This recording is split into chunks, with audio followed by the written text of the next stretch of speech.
Welcome. Thank you for being here this evening.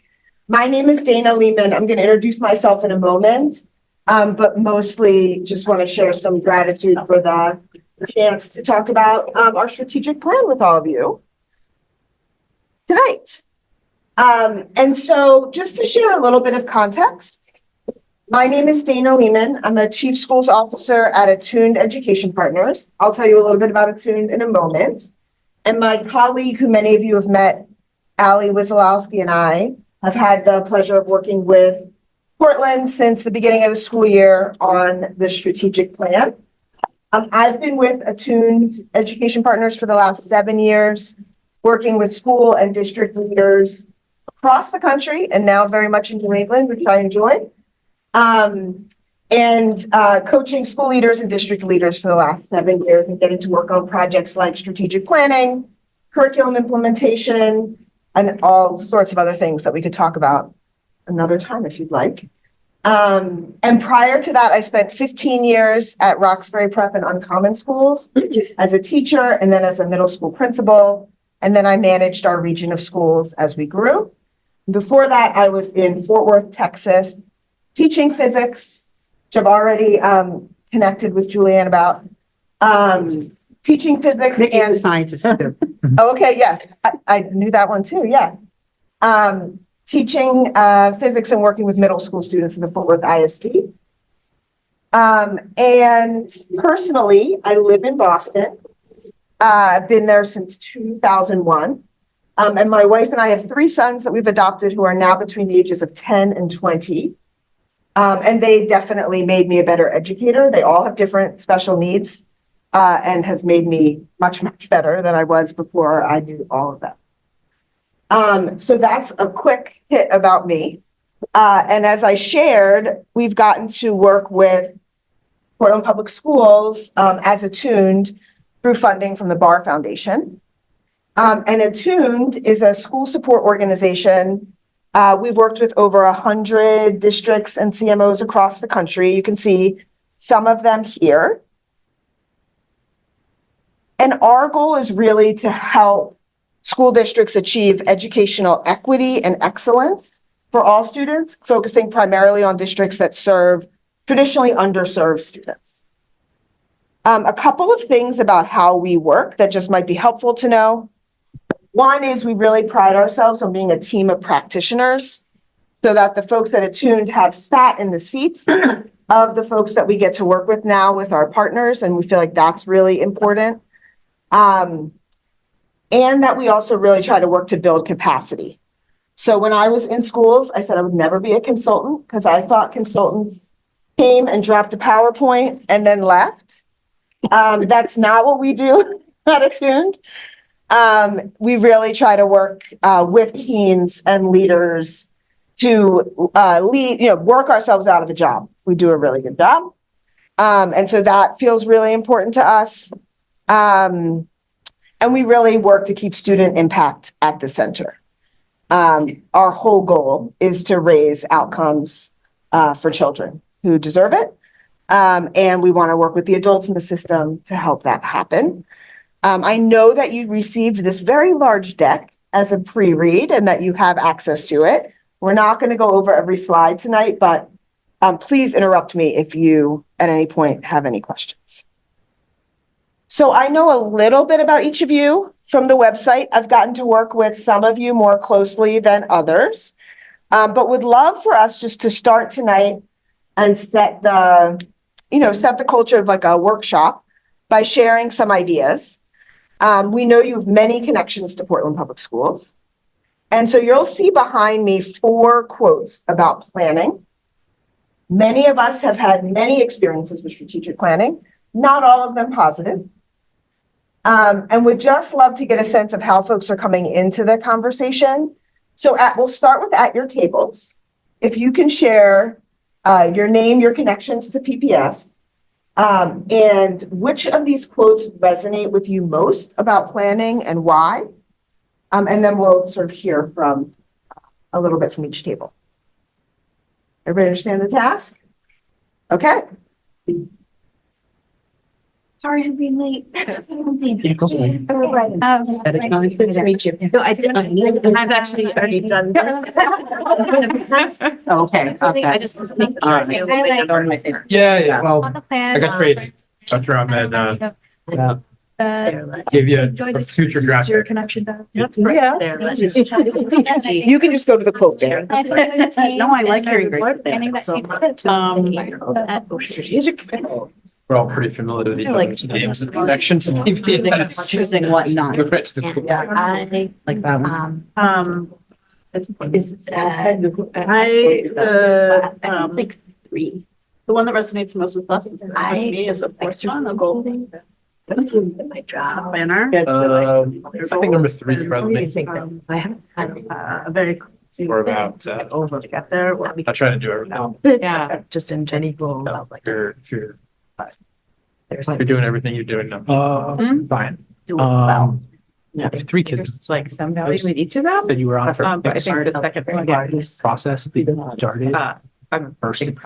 That's good. That's like crazy. Yeah. to say, like almost. That's great. I'm sick of getting there. And it was the 3rd and 4th. Similarly, in the planner, just the third one. Yeah. Like, Who went. I'm often getting Well- saying like, we'll do, without saying smiling. So. And I. wish. I'm a dreamer. So therefore. Yeah. Oh, yeah. Yep. Yep. And so. Then about certain. So massive, and there's so many things. I mean, it could be done, it should be done, actually, can't do it all. Figure out how it's going to happen. So fourth, I got about 2 minutes. personal, But it's much less. Feeling all this. Been a 2 days. planning. Take a shower. It's funny, isn't it? Oh, Much God, within Got sized out right now. So Everybody like, Yeah. absolutely not. No, the shower is a bad, keep myself. It means that there's something.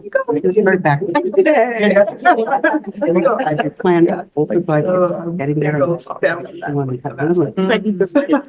You don't plan me on these things, but in the last. Just one more minute, make sure that you get to turn. Yeah. I don't like, I don't like it. Yeah. Which is, I'm very. I got. Wrap it up, right? I know, you're right. Okay. Angela. I asked them. I'm. It's elementary school. Right away. I don't want to do that. I like. I feel like one. Yeah. I couldn't like that. That's like my biggest. Well, I really had to come back to bringing back. So now I think I'm the one who gets to there very early. But I get there, I'm like, oh, Like, I is that? tell me about Resonates. Time to go back. sex. I was, You can write A lot with Getting the- my saves. a lot of you're connecting like 3 hours early. That's a lot. Next school. I don't want to keep, because they changed grades. Yeah. That's more difficult. There. But I missed it. Oh, that's painful. Yeah, but no, I would not travel well with grades. When they come in, Numbers. In Chicago. that's why I was like, why? Thing because I had to flight. When can I- I feel like flying to Portland is why not? This so rare to have the drug use. Yeah. Nothing I've ever had. It's in you. We can have our lab person wrap up and bring your attention back. Otherwise it's squish. Yeah. You don't get anything. It'd be nice if. We're pretty good. I'm used to like 5-year plan. Oh, yeah. All right, we can bring our attention back. Oh, my God. I know you all know each other, so this is a lot for me, so thank you. But if we could just have each table do a quick whip around of names and connections. And then if one person from the table can share something your table talked about in terms of the quotes. Does that make sense? All right, let's start with group 1. So we'll do a quick names and connections. My name is Fatuma. I'm a Portland Public Schools alum and also a board member. I'm Emily Figdor. I am a board member. It's my 6th year on the board, and I also have 2 kids in the district. Ryan, superintendent, and I will just say your last part, several of us were around number 4. Jennifer and I don't know most people here because it's really my first day. We did this for And I'm very excited. Okay, so Ryan shared that they liked number 4. Anybody want to share a sentence or two about why?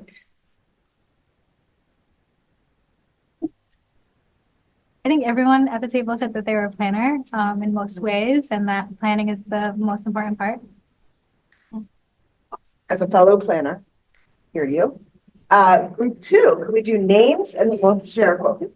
Julianne Opperman, and I had 2 students, 2 children went through the system K-12 a while ago. Sarah Links, at-large member, board chair, and a mom of an 8-year-old at Ocean Ave. Angela Atkinson-Duena, Executive Director for Elementary Schools.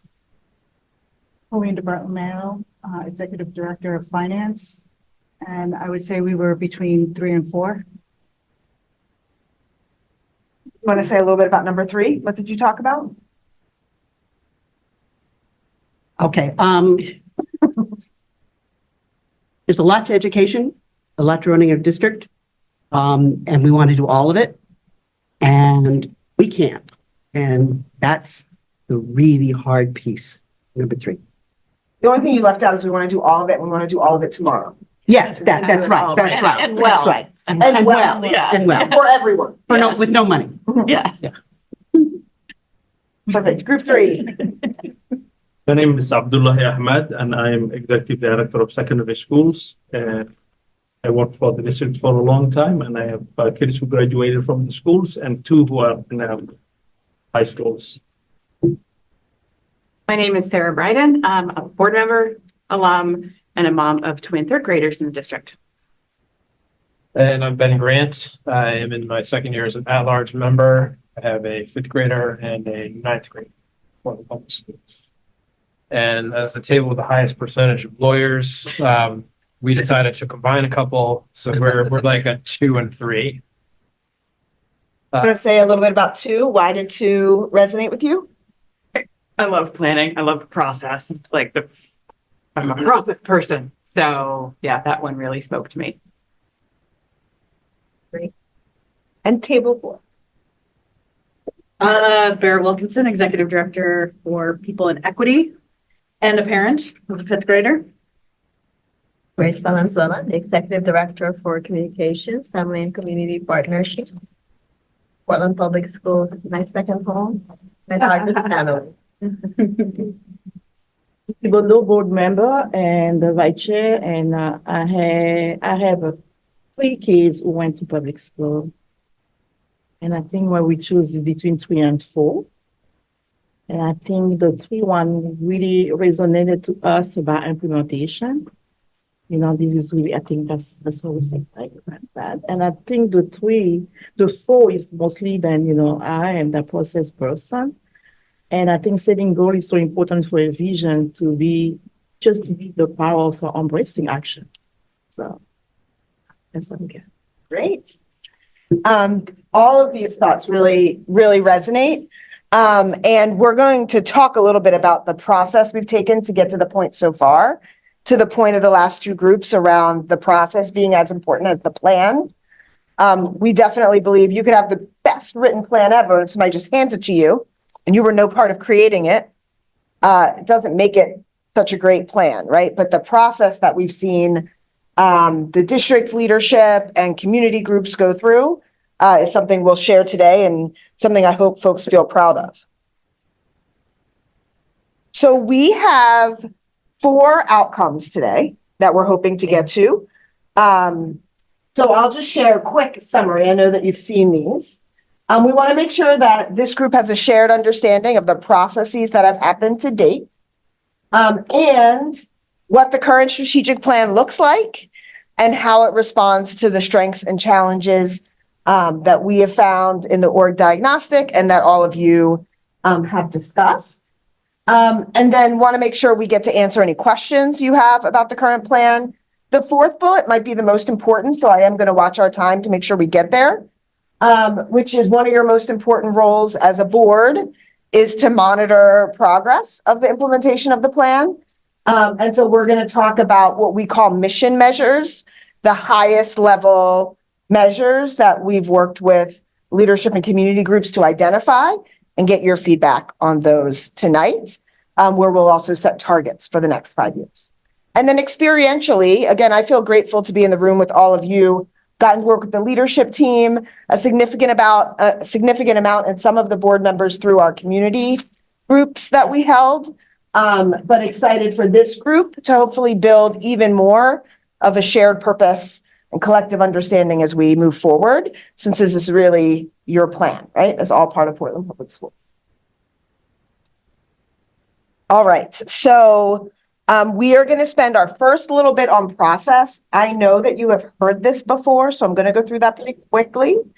And then we're going to look at the plan and measures. That will be the bulk of our time. And ignore this timing because we are ending at 8 o'clock. I clearly did not update the slide and I apologize. So you all have already shared this just very quickly, why we believe strategic plans are important. As group 2 so eloquently said, we want to do everything. We want to do everything well. We want to do everything for everyone. And strategic plans force us to narrow that a little bit and define the impact we hope to achieve as a school system. And then they help us narrow and sequence those efforts. Some of the hardest conversations we had were about what initiatives would wait till years 3, 4, and 5, because we can't do everything in year 1 and 2. And those forced choice conversations are super important. We know that we all live in an environment of limited resources. And so strategic plans help us channel those limited resources and align them to ultimately the impact we hope to have. And then reflection and continuous improvement. It's great that we have a plan and it's going to change. And that doesn't mean the plan was bad. It means that the plan is a living document. And so we hope this provides a tool for the leadership of Portland Public Schools and the board of Portland Public Schools to consistently reflect and over the next 5 years and make improvements as things change. So we have 4 phases in our process. You do not need to be able to read this slide from your seat, but just to very quickly share, the first phase that we did was just really laying the foundation. Who's on what we called our executive committee, which is essentially our cabinet? Who's going to be on our steering committee, which was the community groups? What's everyone's roles and responsibilities? When are we going to do focus groups? Just really calendaring all of that out in the beginning. And then in phase 2, we got to do an org diagnostic for the district. We observed classrooms, we interviewed folks, we used a lot of the listen and learn sessions that Ryan had conducted. There were many sessions. We looked at your internal surveys. We did our own survey. And so we really just tried to cast a wide net to figure out what are the strengths, current state of Portland Public Schools, and where do we see areas for growth. And then we used that org diagnostic to really start planning. So we worked first with the executive team and then with the steering committee to figure out what should be the priorities for Portland Public Schools based on the diagnostic. And you see these here. I know you've seen them in the deck, and I also will have a handout when we get a little deeper into the plan. And then came the hard part, because the priorities were not too hard to align on, right? Because they're bigger. Then we had to say, okay, how are we actually going to make progress in each of these priorities? And so for each priority, we developed a pretty long list of initiatives that we couldn't do all of. And so we ranked them, we debated about them, and we ultimately came up with what we would consider a doable set of initiatives over 5 years for each of the priorities, and we sequenced them. And I would say we went through about 20 drafts of this document that I think you've seen before also, but now we actually have on paper too. At some point we had to change the sheet over, make a new document because there were too many tabs. So this really went through a pretty iterative process with lots and lots of feedback. And as I shared, I think it will still change. But I think we have a 80 to 90% of the way their draft. And now we're working with folks on the cabinet and other initiative leads to actually define what is the work next year. And so those we call deliverables. So priorities are the big category. Underneath each priority are multi-year initiatives. And then all the initiatives that we are tackling in 24-25, we're creating deliverables for, which essentially are bigger than tasks, but they're the main products or outcomes of 24-25 with leads and due dates for each of them. So this is a work in progress, but all of the leadership around the tables tonight all lead one or more initiatives and are working on their deliverables and measures for those. So now we're in phase 4, which is where we want to figure out how are we going to monitor this plan? And this will really start, it has started with, again, the executive team, the cabinet, our community groups have given feedback, and we want to check in with you all about the measures and where they are now, because you all are some of the most important stakeholders for those measures as a board. And so I've alluded to this a couple of times, but I do want to emphasize, because I don't know that folks in Portland have a full appreciation of this, because I think it comes second nature to you all and your culture.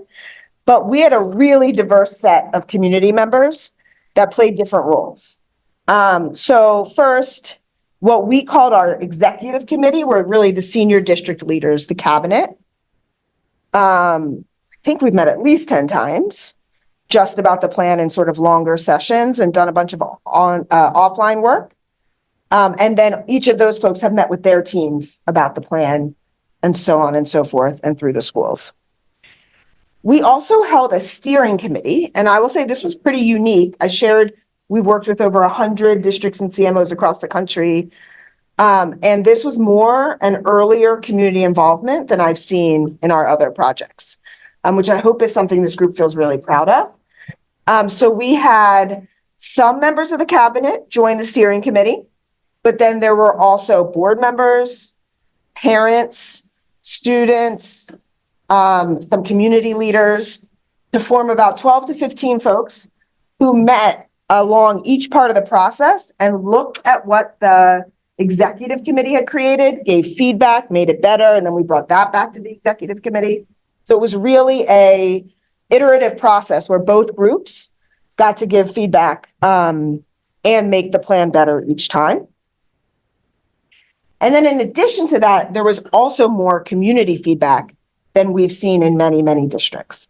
So in addition to having the steering committee serve as representative of the community, we started the year with the superintendent's listen and learns, which obviously gathered a whole bunch of feedback. We also did 2 rounds of focus groups where we got more feedback, focus groups from folks who work within the district, families, community groups. I think the board did a focus group. And we did 2 different rounds of that after the listen and learn. And then there was also an open survey to give feedback that anyone could fill out through the website. So been a lot of feedback to get us to this point. And then there's all of you. We know that you've seen this many times.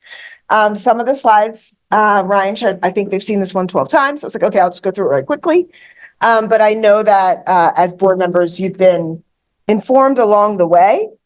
It will be your job to adopt a final version of this plan, and then really provide the governance level monitoring that we know is key to success. And we're going to make sure we preserve time tonight to talk about that. And then ultimately, your job is to hold the leadership accountable to the plan and to the results for the targets that we set. So this is just another iteration to show you about how many survey responses, how many focus groups. I really do hope that this group feels a sense of pride at the community involvement so far. I know that it's a community that always wants more and more and more involvement, which is great. But I do want to pause and say, you all have done a really good job at getting a lot of voices involved. All right. Yes, Sarah. I just wanted to add that, you know, like along the way, the steering committee and executive committee were often like pausing to make sure that we were like moving through the process in the ways that we wanted, that people felt like they had enough information, and then adjusting if we didn't. So I would say that like even within that process, we were iterating, like the steerco like added meetings so that they could go deeper into the work and understand more. We added extra focus groups because we felt like we were missing a set of voices. So I just think that like even within this process, we were modeling kind of how I think the plan will work over the next 5 years as well. Yeah, and to that point, I think there was some like unease at, okay, well, if we stamp the plan, what if somebody else has other feedback, right? And that's why we always really emphasize this is a working document. And the strategic plan does not list how we're going to do all the work over the next 5 years. We are just getting to the how the work will happen next year, right? It's the what will the work be and the why behind it. And so there's still lots of opportunities that we know you all will take to make sure we're getting good community feedback throughout. So thank you, Sarah, for sharing that. So we wanted to also just take a quick opportunity to share what we have seen as sort of the governance and the leadership. What's the different roles in the strategic plan? And so this slide might feel a little newer, so I'll just like pause for a moment. But starting at the bottom, right? The superintendent and team is really responsible for getting the plan finalized and for implementing what's in the plan and working to get the results that we set. Nobody should start sweating. It's going to be fine. But that is the job of the superintendent and team.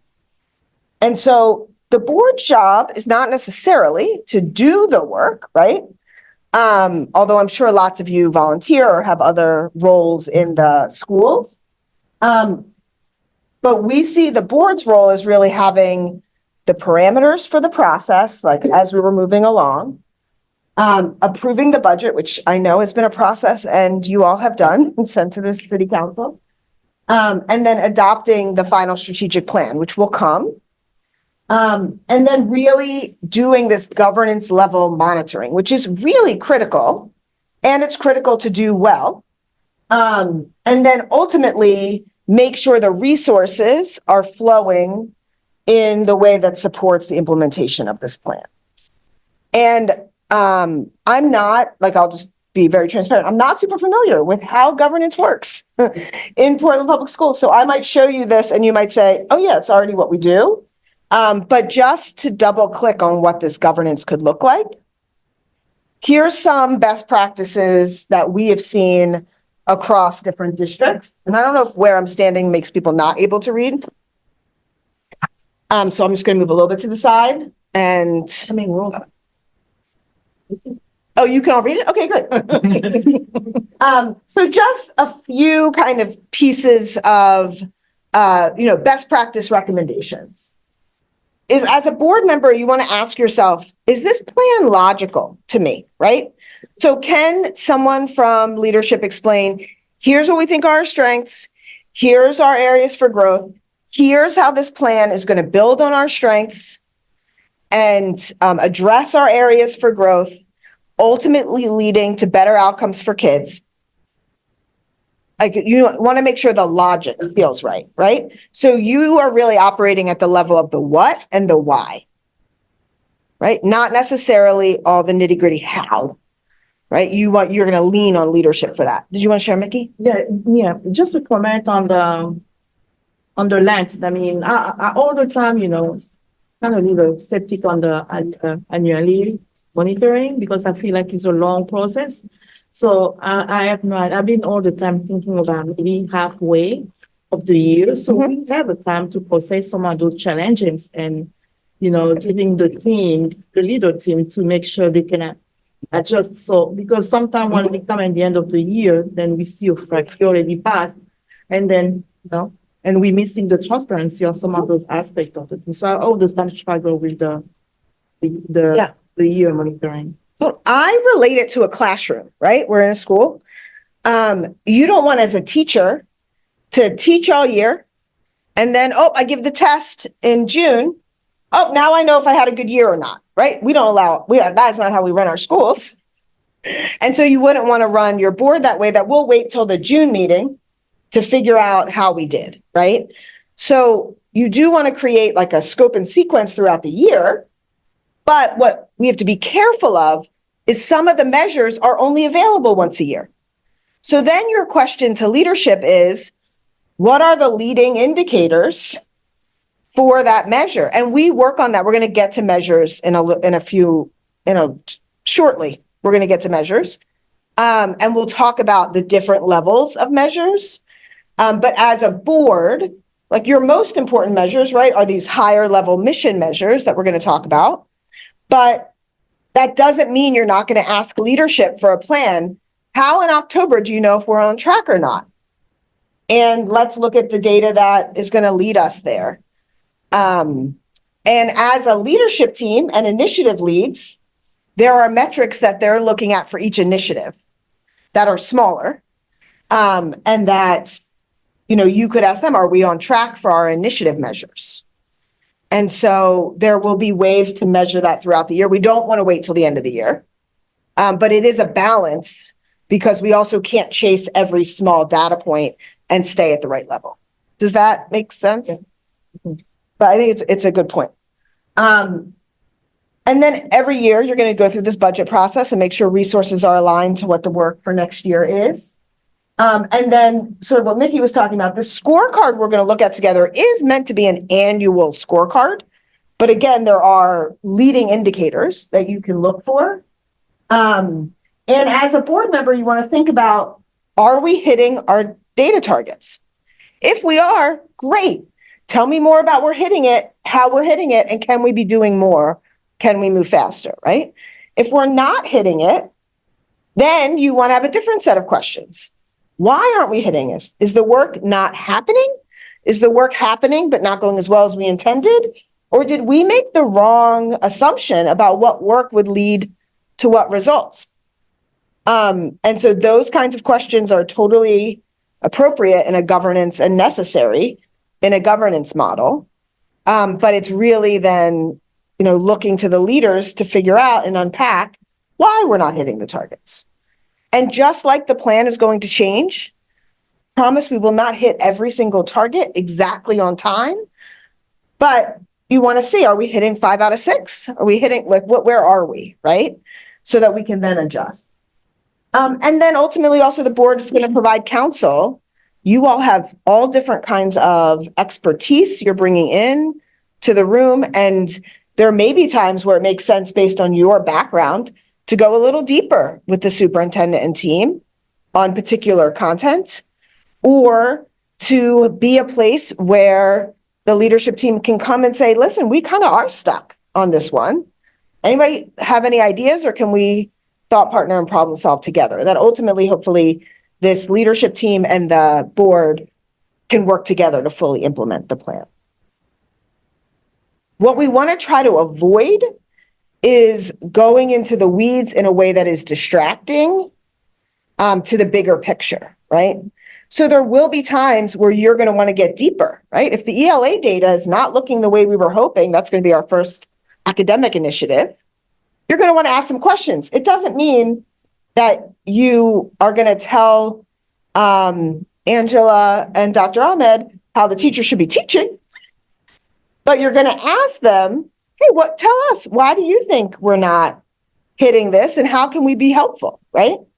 And what do you hope we get to by next month so that we can set more interim targets? Do those different examples make sense? Does this feel aligned to how you all work? Awesome. So we do want to give you a moment to process. I gave you a ton of information. Again, some of which you might have already known, some of which might be new.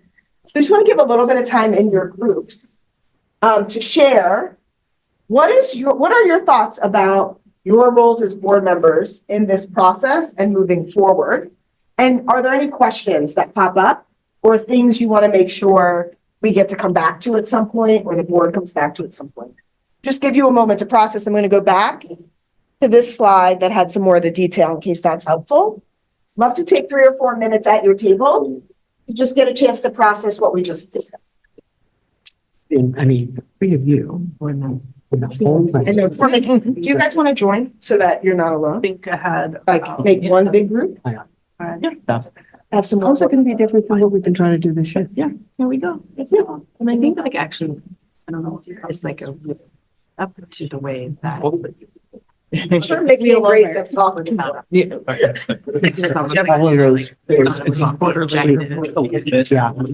Finances every month. I love that. Anyway. Did y'all do that before? I think, as you know, I mean, we had. I do think that.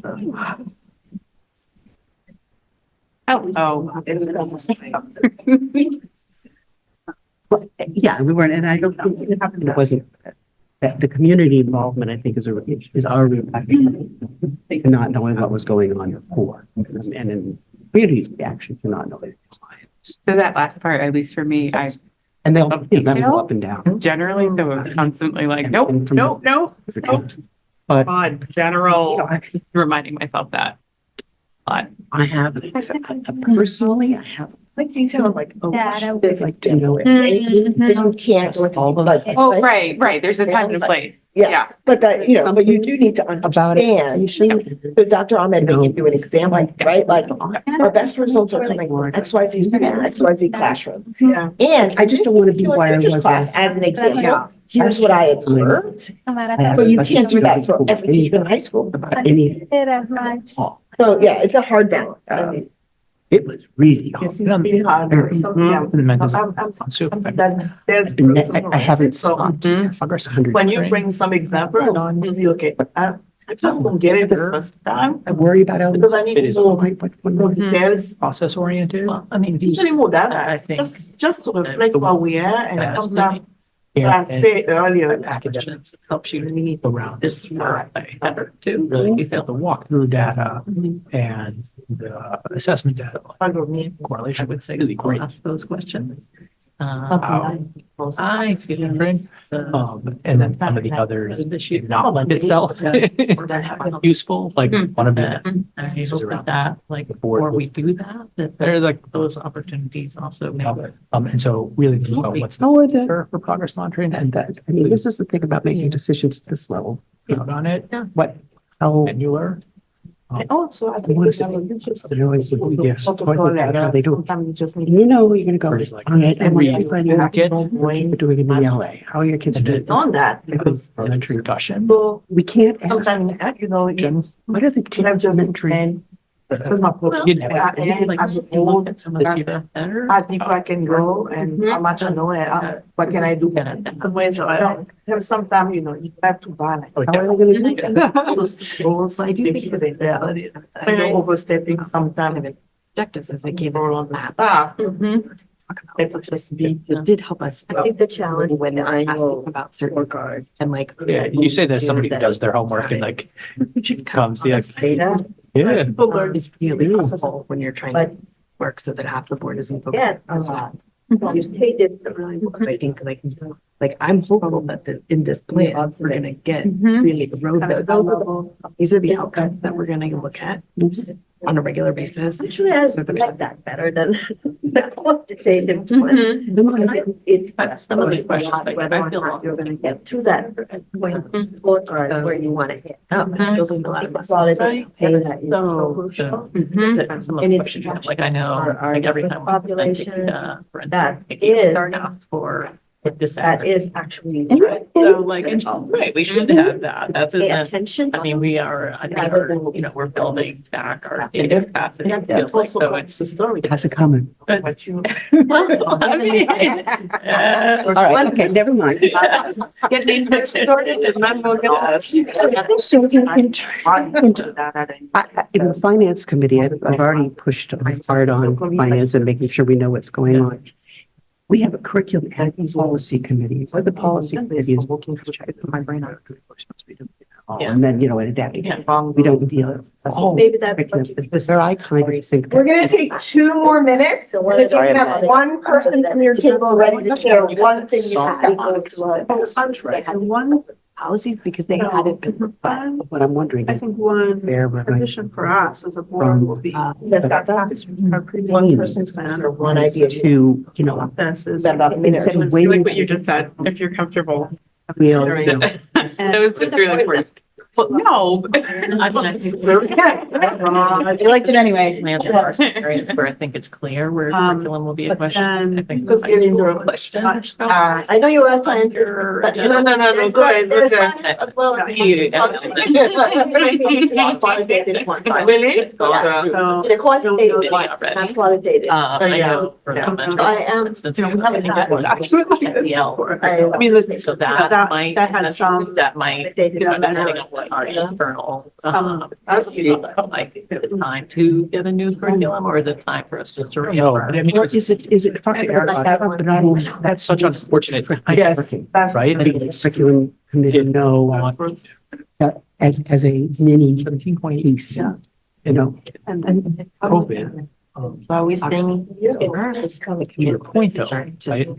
I joined when I was Where your researching.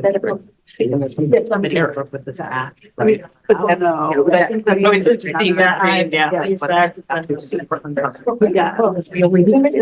and we're gonna split it up No, what is between council to different do parts of it. Well, Benny's on. I think. If folks can wrap up your And thought, that's. Presentation somehow. To the high level. Mhm. To the teacher. This thing this word friend. Don't like the kind work that we've done. I think this is that discussion. there were definitely very meaty and I think good conversations. I love seeing leadership team and board members get the problem solved together. So we'd love to just hear from each table one idea that you talked about. So we have the benefit of all of those great conversations. Is there any group that would like to go first? Yes. I always go first. I'm lucky because everybody here was on the major starting committees, so I grilled them a lot, and that was kind of fun.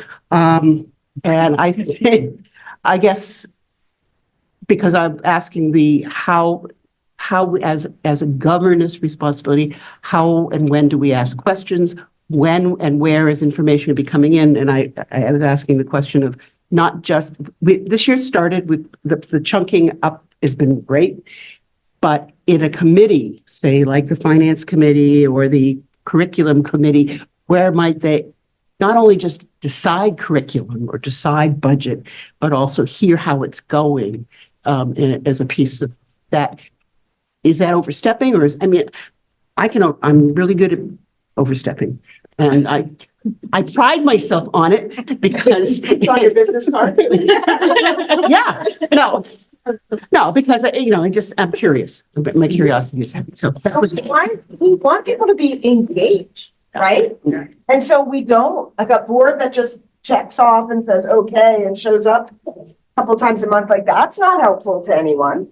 I think the key is we want to be strategic.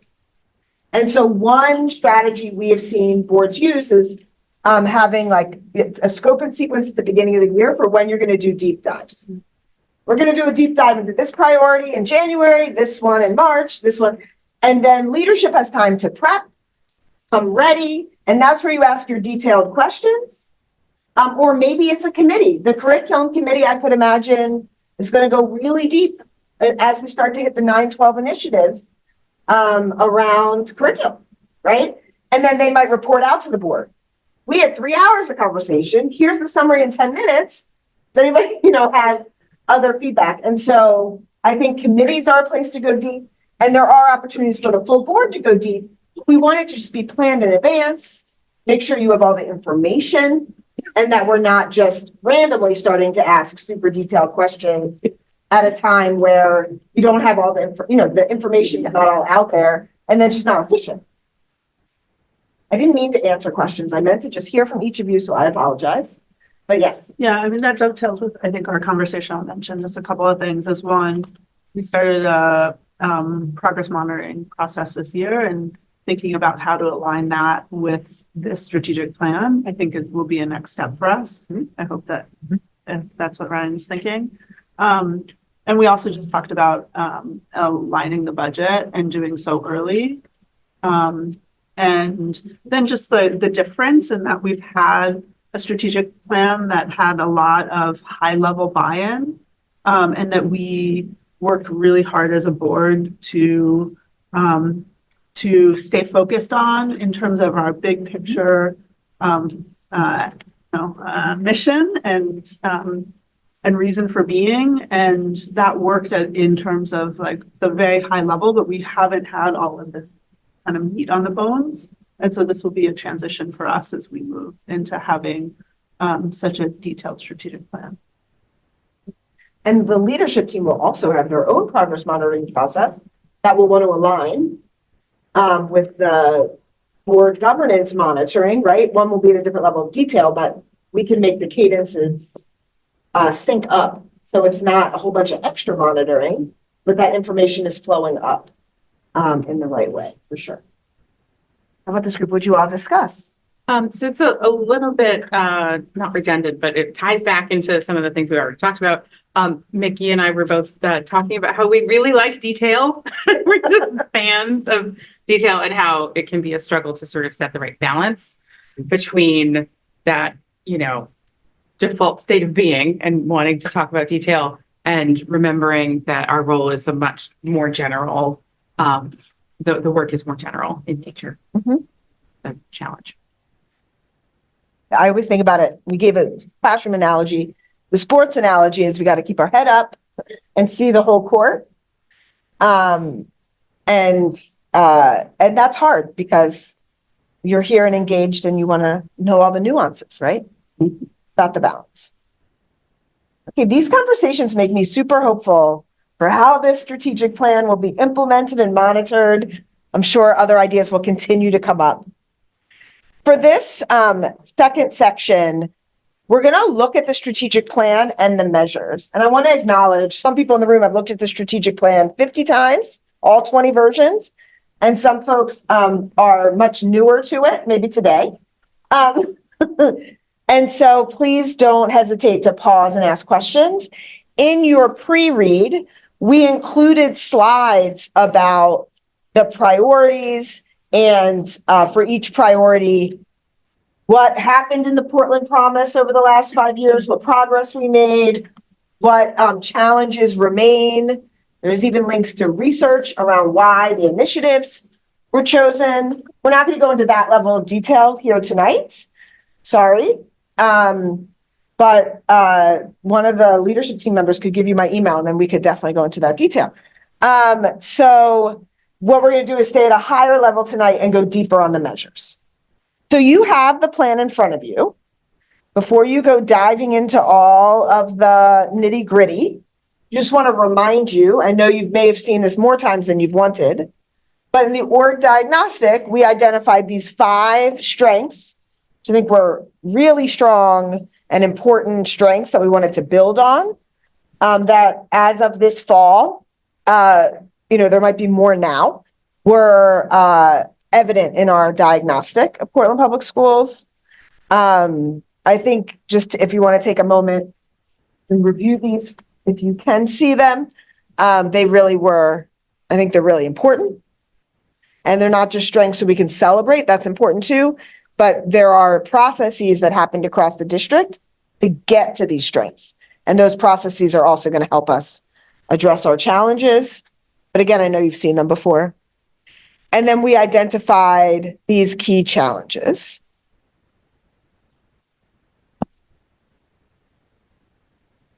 And in response to the strengths and challenges, the executive committee and the steering committee, again, with feedback through focus groups, came to these 5 priorities. And they were continually revised in all of the drafts. I feel really good about these 5 priorities. On your paper handout, these are the gray lines. So you'll see 5, number 1, number 2, and then if you keep going, Those are the gray lines. Those are the larger areas of focus for the next 5 years. And there are copies at each table of this if you want to pass them around if you haven't already. So as we move through, and I'm going to move through this fairly quickly and then give you some more discussion time, you want to think about, do you have any clarifying questions about the plan? Which parts here are you most excited to see implemented and hear about in your meetings? And are there any barriers to implementation that you might foresee that we'll just want to share out so that we could be aware? So again, on your pre-work slides, you have more background about each of these priorities, but in the equity priority, you can see the language here on the left. And then next year, there is one initiative that will be active and 3 more that will happen over the course of the next 5 years. As you are looking at your handout, if you're not as used to using this document, here's priority 1. Here are the 4 initiatives, and you can see which one we're going to start next year. Make sense? Folks good with reading this? Okay. So that is priority 1 of equity. And the goal for next year, the initiative for next year, is to have a plan to advance staff mindsets and cultural humility, support of equitable outcomes and experiences for students and families. And then you'll see how the other work cascades. Priority 2 is academic achievement, enhancing academic excellence and equity. And you'll see there's 3 initiatives for next year. K-5 and 6-8 ELA, full implementation of the plan that was already in place. So that one, we're starting with a launch because there's already been a lot of planning. And then you'll also see the high school redesign process as an initiative. And improving our work with students with disabilities as another initiative that is happening next year.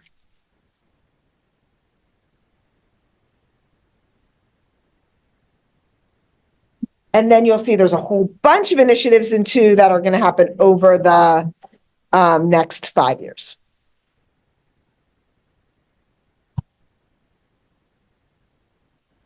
And then in priority 3, whole student connected community, cultivating inclusivity and belonging. Next year is really about whole school tier 1 systems in K-12. And we would say K-5, 6, 8, and 9, 12 are in different places right now. So that's our focus for next year. And then you'll see the initiatives as they flow across the 5 years. And then priority 4 is people. Next year is a staff culture initiative. And then you will see the other initiatives and how they flow. And then finally, priority 5 is systems. And there's one of these, number 3, was actually just added. We're going to talk to the executive team about this on Tuesday. But based on the budget process, felt like new work came that we wanted to include in the plan. So this idea of a sustainable multi-year financial model is going to take leadership work next year. So we wanted to make sure it was reflected in the plan. You want to share about that? Can I be explicit on that? Yeah. Maine care and redistricting, more specifically. Okay. One thing we look out for when doing plans with districts is folks write down the work they're really excited about doing. And then we say, like, okay, where are the hidden initiatives? The work that you're going to do, but isn't here. We can't do that, right? Because we need to make sure if work is new or is going to be significantly revamped, got to be represented in the plan. So when we were talking about those ideas of redistricting and Maine care coming up in the budgeting process, well, that's going to be in our systems work because it will take some leadership time. So those are the 3 for next year, and then you'll see the others. And so I know folks have different, again, levels of experience with this document. So we do want to just give you a few minutes to take a look. I will point out one thing first, which is that if you look at this whole plan, it's a 5-year plan. And I commend the teams because we did have hard conversations. I'm looking at the steering committee and the executive committee members in the room about wanting to get everything in sooner. And we sort of had that tension and we played with it.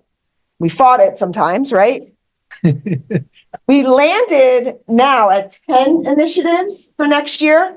1 in a launch phase, 2 really in a launch phase because it's a K-5 and 6-8, which is different people and different sets of work.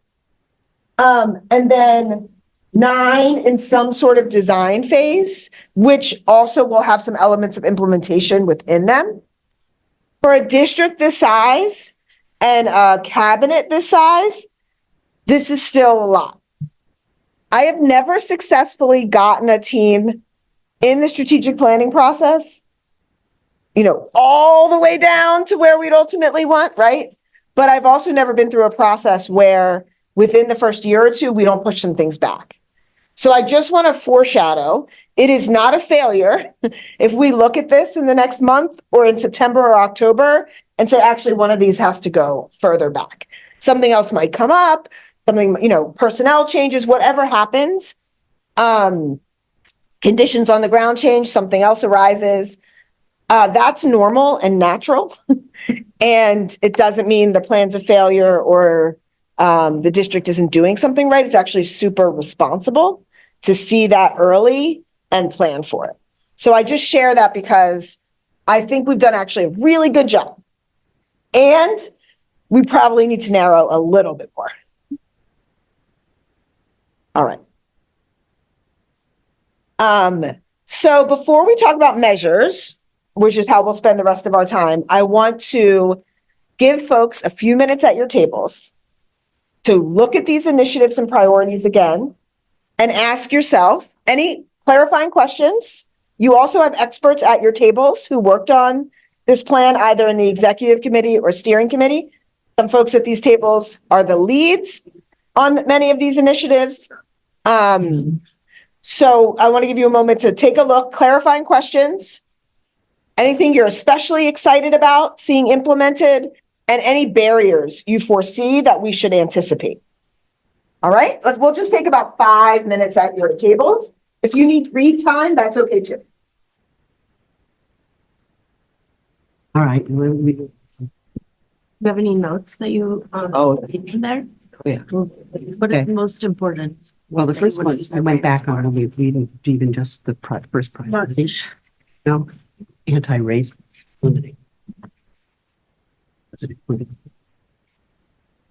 And that comes up when I was looking at talking about belonging and how we're dealing with belonging, with some group,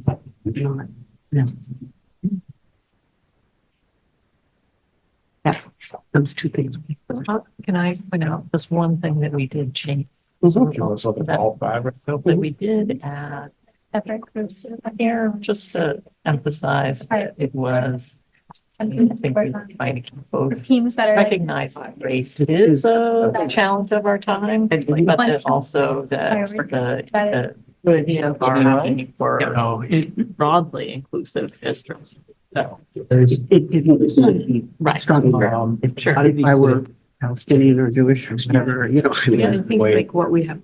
So is that a lot of things that schools are implementing, but that there would be members of schools that are part of. So unless we're talking about race, when we're talking about benefit from identities, we're not going nine pieces and recognizing that they're probably that is part of the reason anti-racism. right. So like, is it? I'm curious how some of the design In addition, for greatly other things. Special education. Yeah. that we have to be talking about all of them. Yeah, and so, Because it looks like it's a different time. I don't know how to make it, how to make it. Pilot is blue and design is, You know, what often happens, pilot and design happen together. So Use that more within Okay, it just makes like it's Initiative, intuitively, yes. like there's a cognitive burden of like, oh, that's green, that must be different from. No, I hear you. We could Okay. probably better code. Okay, 2 years. But I would think of it as, there's not a distinction. Next year. Okay, all right. you know, like Okay. there's a distinction to the And, person. but, you know, again, inclusive, Right? But you know, there's. On doesn't- the purposes of what we're, yeah. Yes. I guess. This is lawyers Great. over here. I think I have many friends. God bless you all. General. If it's Especially different, there must be a difference. Specificity of the generality, and that's, you know, I hear you. feedback. That's, you're not wrong. Okay. That's how we pass final. Every angle. yes, that was at least my reaction. Mm. And if There's a reason I and wanted so because I'm thinking, Um, would make it happen if I feel like it was, will be hard. the different, so That's the attitude we're the looking green for. versus the, is it just they're shrunk? This looks different to me. anyway. I'm a form. No, but the actual PDF, So converting from Excel to PDF. Yes. This is weird stuff. Yes. That's Yeah. what, develop. Yeah. because to print Mindset. it nicely. Oh, yeah. That's fine. That's what, yeah. Okay. Yes, the one. No, it's stressing me. Together and separate. All right, so beyond colors Yeah. and fonts. Yeah. Would you like to start? I can. We're gonna go very. So like, what are we talking about? Yeah, are the, I mean, this conversation. I wasn't in on the steering committee meeting, so I feel. Any clarifying question? Yeah, I'll have the same But- tab. In case Angela will know the. That'd be great to be. Helene. Helene and Angela. Helene just got an, Rather than. Helene just got an added initiative, so you're. Totally good. get it. Yeah. You're now an initiative lead. But I also want, And then done really When I was- well. what are you? Largely because of me. And- That's what I got. Like, they're gonna do. What, are you most excited to see implemented? And what barriers might you foresee? Where, They're not, like, if you want to talk about something else, that's okay. It's just a way to internalize the information. achievement and accomplishment. So I guess, so yeah, the first issue, that's fine. My question is on When I see so much Straight talker. design and launching, so putting, I've been, I I'm actually. asking, are we just Whereas. planning everything from the beginning, or are we taking from something? Yep. Is really. Everything, some of the pieces then we have done and we like, okay, it was achievable. Yeah, Like, there's some success and we Yeah. can think of. Anything else you guys would tell me? And Yeah, words. get something then. But we're. It's 1.4 expenditure and program is. outcomes for Angle learners. I feel like it's really far. So Yeah. for the design. the closest we have. And then, and we are missing already a lot of students. because 111, you mean? They graduating How do we, a how do we? couple years from now, so I mean, 1 If I can build on that for a second. yeah. But I I- have a little you know, trouble with that compared to To what's. me, I Just understand the take concept category, of that's culture. of not where I knowledge. had my And notes. So so- like the thing in 1.1 is more like a plan to make a plan. Whereas Mindset. strengthen, The it's like, question would that's, I come up I know what that means. by I don't know what it means. change culture. Again, I was like pejoratively used the word salad before, but I look at How much work? 1.1 and develop an implementation plan to the staff, to advance in mindsets. Like, I mean, I get what's going on there, but I don't really know what that is. And do you have to do Yeah. 1.1 first in order Yeah. for 1.4 to be? One way or the other. That's, you know, that's just something Yeah. starting to do. Yeah. So it was, Because I look at the need, like, So- like Mickey did, it's like, wow, yeah. Who's that's, doing it that's and the what? need. Yeah. Let's take two Compared to more what minutes is, and you're what great. is that? 2 minutes. How does that impact? But anyway, everything? that was that piece. Important conversation to have. When we get to the That was the thinking. priority So I think 4. to achievement, But I think was probably, right, but I think this Wow. number 1 will not get done, even if. number 5. Right, right. Different from It's number- not Right, 'cause it's not really a thing. Yeah. Right, And number 1's what we're doing, it could be done, which is the, right, but the implementation of it is kind of go. okay. And so- Oh, yeah. you're- I don't feel like that. Although it's kind of like because we have been, Yeah, it get a little better. It's like, how do we actually? This top review Second page. The science, as a science, for in number 4. I agree with you. It's hard, But but the job for that is getting literacy into classrooms. like is 4.3, 4.4, I believe it bringing in but. Well, I do, this is the part. And I know from my day job, You're that having conversations with young school leaders, educators they're are interested, starving they see for this good, high plan, quality. and they're feeds. saying, well, okay, so we don't make science a and priority. The people we bring in Asking next them, year, like, what their is 2 years are online gonna that be you're out. doing? Because it's just, it's a blank spot, doesn't mean that you So know, I would rather do nothing there, but it doesn't. advance that work and We're trying to get that just keep our. quality development for the people So we're here, training now. on to six, which is the capacity. They have 5 more inside hours. pressure, hopefully they can get to. So Hearing, yeah. That's what they. Okay, and putting it to. That's, yeah, that's the same theme. Yeah. I understand the difference. I mean, this is looking at, getting They're that related. Yeah. Sure. I get- I Yeah. also wonder if any of reading yeah, program. down into This is not- also not reading week or program, anything but like it's, that, but like, can some of them have their I think it's apropos to the first high school. year and then their But long, no, second half of the same academic year? elementary and high school. I mean, like, from one, I just wonder, because there are so many, right, like, we're not waiting. but Yeah, yeah. because the proposal is different. How is it different? Ask folks to wrap up what you're Well, I would talking just about. say that, I mean, so everything is under just I mean, does that make sense? the enhancing excellent Yeah, equity. So So it I think very well, like, and this yeah. one we are really talking about I just want to add. for those Hearing the wall. students are designated as L. So. Oh, this one, this 2-1, The when 2-1, not okay, this is happening, but instead I like the hearing. 2-1, 2-6, 2-6, and 2. lines and math with- This is. All right, folks want to keep initiative, but I'm going to bring it back. That's the core. Terrible. Yeah. I mean, really Like terrible. tier one. But like the rule also, So that's, So is this tier 2? so, no, talked about 2-6 is related to EL and one EL or. Like our specifically today, so let's say we have level 1 and 2. Foundation program And, that, like really for the worst of it. and When we talk about. our elementary school actually That's where last. are not going to be receiving core curriculum until they. I would say that. We have a separate. What would be curriculum, okay. But we also have other students who are maybe like. All right, I hate to interrupt the conversation, Yeah. but I'm going to. If you don't get the measures, then I'm in That's the trouble. responsibility of That's most the important. classroom teacher, and so knowing how to meet the needs of those All right. Same way about number 4. students is partly their. I heard a really good conversation, and obviously this, could be extended. I want to keep us moving, but what I want to ask is if you have Yeah. a clarifying question about an initiative or an idea, you could jot it down. And I have this Post-it paper up at the back. I just want to make sure if there's something that we just want to make sure we answer, we capture it. I have a marker, but if you just jot it down now, we'll make sure it gets on the paper before you leave. And we can come back to it if we have time after mission measures, just because I know this conversation is going, and we might need to at some point, but I want to make sure we get to this other piece. Is that okay with folks? Anything burning that can't wait? All right, please do make a note on your papers, and then I'll make sure they get onto my parking lot. I will say something just that I like about this curriculum. All right.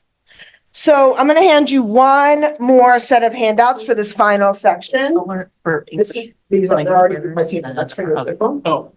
This is for Angela's table and Times or vocabulary, it's already in. It's not something extra, so that really. So we're going to talk about metrics.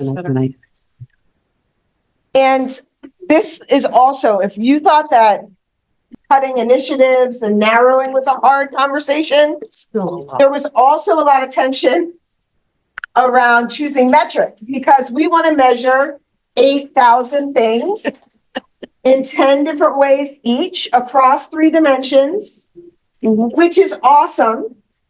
But if you do that, you never look at it because you spend all your time trying to calculate the data, right? So this is an example of we want to not make perfect be the enemy of the good.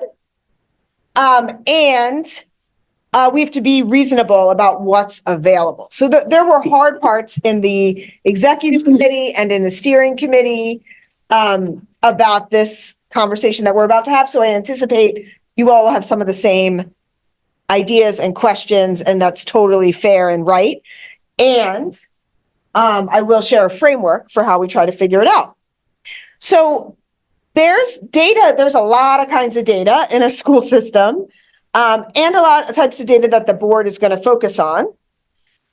We would say the most important focus for you all is this top mission measures, right? So these are the measures that are going to determine whether Portland Public Schools is meeting its mission.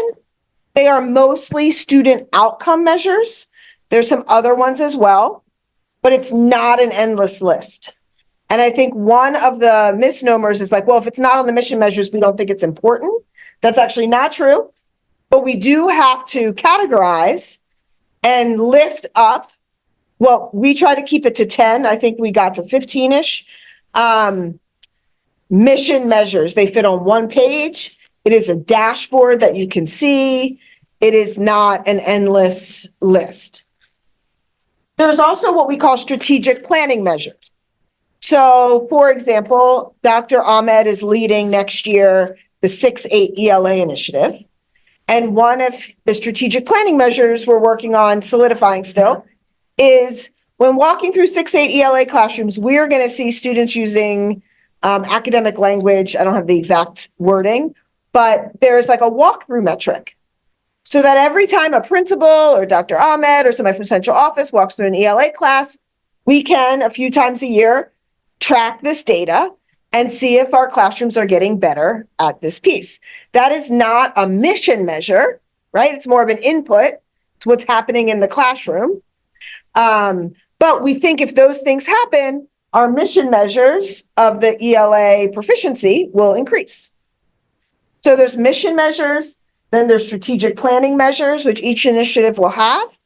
And then there's, other organizational health measures, like we're not going to end our data, right? Not every piece of data you are shown is going to be in the top two categories.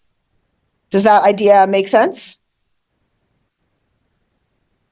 So when we talk about that top category of mission measures, here's what we consider a set of criteria for success. To be a mission measure, we need to make sure the measure is valid, right? There's usually some backing to that measure. That's clear. Lots of kinds of constituents can understand it. This is the hardest one, that it's ready, because what that means is it is either measurable right now, and we have data and historical data on this, or there is some plan we can make that we feel very assured we're going to be able to get that data. Because what we've seen organizations do is have really big aspirations for what they're going to measure, but if it's not actually possible to measure it, then we just spin our wheels, right? We're not actually making progress, even if that ideal measure is better than the one that's ready. We need our measures to be ready. Comparable is really helpful and aligned. So if you have, like, we can see how we're doing compared to other districts. So for example, anything in the Maine accountability system is ready, comparable, and then hopefully aligned to your mission. Those things are the easiest measures to choose because we know the data is going to be available. We know we can compare ourselves to other districts. We can do that over time. And then ultimately manageable. So our goal is 10, and we're going to show you the draft in a moment. Any questions about these criteria? Okay. So your mission measures are on the second page. That is really a loud microphone.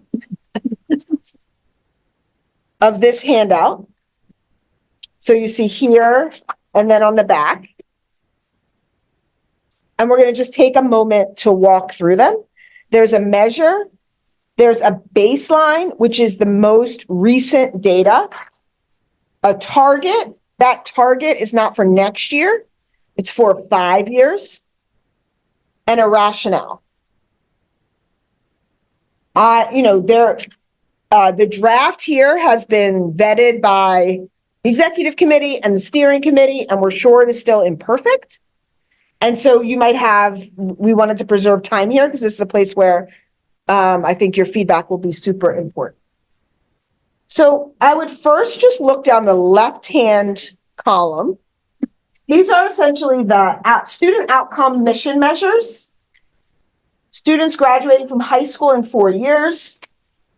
Percent of graduates enrolling in college, percent of students proficient in ELA and then in math, percent of multilingual learners meeting their growth target on Access, which is the English Language Development School test.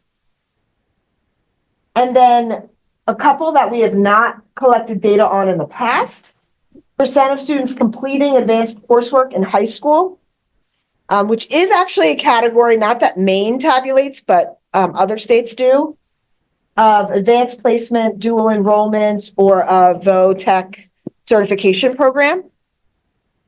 And then percent of students meeting benchmark on M-Class in grade 2, which is a foundational literacy assessment. So essentially, percent of your students leaving grade 2 proficient in basic reading. These are not all the academic measures the district's going to look at, right? But these are the measures that sort of rose to mission measures. Any clarifying questions on what any of these measures mean? No, I don't have any, but I just have some concern, and I think I can just, Yeah. That's gonna be one of my bias when we have all the time the TBD on some of the multilingual learners. Because when I see what's really reflecting on the priority 2.6, we have a long way to design that. But I mean, how can we design something if we don't have any data to reflect on that? That's the way my bias is standing when I look at those measurements. Yeah. Well, the good news is, thanks to work by Grace and Aaron and some other folks on the team, we don't think this is going to stay a TBD. We were actually we probably had the most conversation about this measure. I'm looking at Ryan, because the data that's immediately available to us is percentage of multilingual learners who leave their ELL status. It's a very small number, and you're only capturing students who are sort of at the upper levels of that and then get out, like, are graduate. That's not the most helpful measure. That's the one we can easily go get from the state. So in Massachusetts and in other states, the same access test, there is another measure that's reported, which is percent of students meeting their growth target. Since it's reported elsewhere, we know it is possible to get from all the access data. And so I know folks in Portland are working with the state right now to figure out that calculation. And as soon as we have that, we do have the old data. So we'll be able to go get a baseline and set a target. And, I think we need to do that before the school, before we start next school year. It's just a little bit of a math and data problem that we need to solve. Some of these are TBD and will be, and I'll sort of explain what that is in a moment, but we are going to get a percentage of students meeting their growth target. And if we can't, we have to set a different goal until we can get that. Yeah. I can make a comment about the measure. My concern on the first two, graduating in 4 years and enrolling in college, what's happening is a number of the students are leaving and going into college and having to take remedial courses. Okay, so the measure of, are they successful in college? And what do they know? I mean, this is part of that, the high school, what idea of our, portrait of a graduate. So just these two numbers, which we have, they're not measuring the quality of education they're getting. Yeah. Okay. Yeah, I do think that's something, I think nationally, the metric that is better is percentage of students re-enrolling as sophomores. Yes. Is much more predictive of kids who will end up with a diploma. It's still called a diploma in college. Okay. I'm much better early in the morning than at night, just to share. So yes, this is an example that we talked about. It's a better measure. We don't have a way of measuring it. So the proxy we were trying to use is this percent of students completing advanced coursework. Thinking if you're completing advanced coursework in high school, we saw that as an opportunity to measure like college readiness. If you're in a dual enrollment, if you're taking AP, if you are in a certification program, you are likely to then be really prepared for the next level. But if you see me sort of bending over here, I'm sort of taking notes on each of the pieces. I think it's valid and something we discussed and wish we had that number. Yeah. Yeah, because the conversation came up on both sides in the steering committee, is both on the question of persistence and whether we could capture that. But also second is who's not captured in the going to college. And the hard part there is that we didn't have a good way that we could come up with going into a living wage job, going into the military, persisting through adult ed, right, or any of those pieces. And so that's We don't have that now. we don't have that. Yeah. And we were reluctant to commit to knowing the work that we need to do around building the capacity of the data team, that it got to that ready metric, right? Or like that qualifier of having it be ready. And so that was the question. Yes. I have a different question on that same metric, which is, we know in recent years, we've had more and more students coming for the public school without the English language skills to be able to graduate in 4 years. And so we want to, you know, those students are quickly become part of our community, and we want to do everything, you know, to serve them. Yeah. In some ways, it cuts against the schools. So it'd be helpful to hear how you think about that. This is so great. You guys are all so aligned, because this came up also in our executive committee, like, well, and in the steering committee, especially with some of the teachers and leaders. And when we put a measure here, first of all, we're not going to set a target of 100%, because that's likely not realistic and doesn't account for the student population, because for some individual students, it is better for them to be in high school for 5 or 6 years for their life outcomes. So we would never say, well, our mission measure is 4 years, so we better figure it out. If for that individual student and family, it is actually better to spend longer. So that's why we're not going to set a target of 100%. But we still thought graduating in 4 years was a good metric to include. And the idea is, sure, if a student comes in 11th and 12th grade, we understand, like, we should maybe do that calculation. If everyone else but them graduated, what would the number be, right?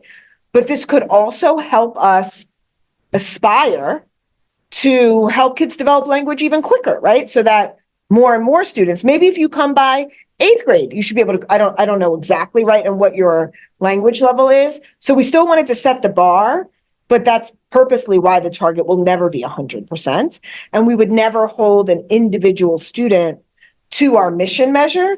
This is about the broader district. And if you ended up with 20% of your students entering in 10th grade, we'd have to change this.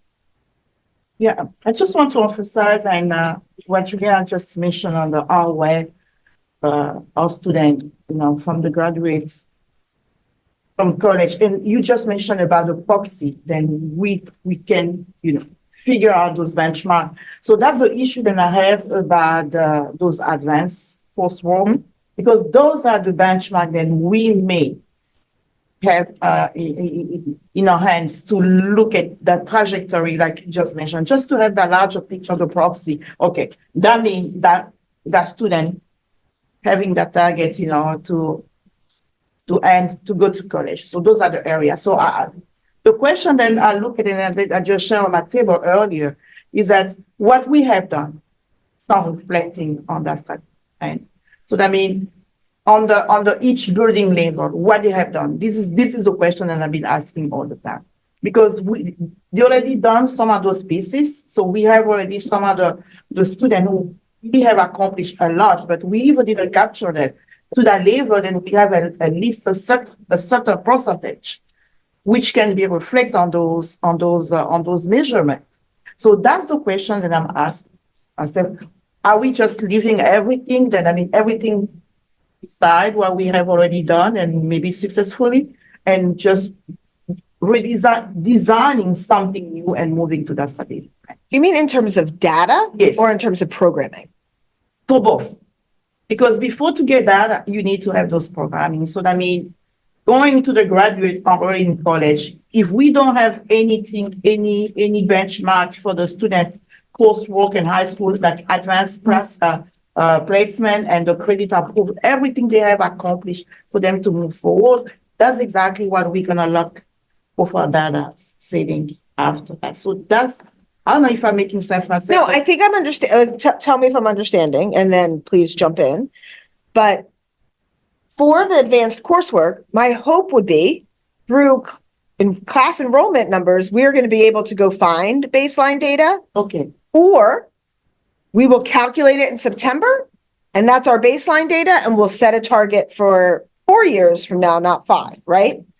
So none of, like, the purpose of this scorecard and why we had the hard conversations is so we can get concrete. And so it's, we're meeting again next week, and our hope would be that by May, we have a bunch of this data, or we figure out, we can say, hey, we actually couldn't get this by May, but we'll have it by July, or we're going to have to calculate it in September, and we'll set a target then. But there will be no measure that doesn't have a target by next year. Okay. If it doesn't have one. Did I say anything to get us in trouble? Right? I'm just No. I think there's a couple of pieces, right, that I would just add on to it, which is if you ask me right now, how many of our students take advanced placement courses, right? I don't think we could all collectively say what that number is.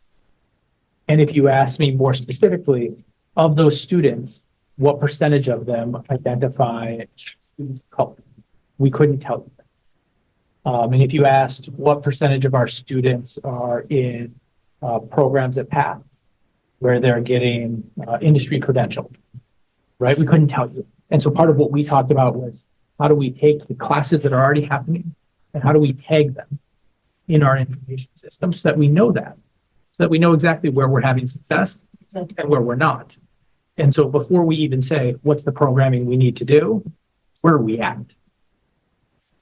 Yeah, and so that's actually the first piece of it and that's why I think we've just flagged it as before we even start on this, before we say 30%, let's actually figure out where we're at. Yeah, my hope is that we're not leaving any of the successes of the past in data or programming behind, that this should be building on the strengths. But some of the data pieces, I think, will feel kind of new. And I know there's a relatively new data team and, that we're getting up to speed, but the idea is that this will not have TBDs. The places that will stay TBD for 1 more year at least are the proficiency in ELA and math, because the test changed. So we've only had 1 year of data with the new test, beyond even the COVID years of not having test data. Then we came back, the test changed. And so our goal is once we have results from 2024, we'll then have at least 2 years of data and we'll be able to set targets. So that might take a little bit longer, but still next year we should have targets there. And then the places in pink, we need to go collect the data, which isn't always easy to access. And so we got to figure it out.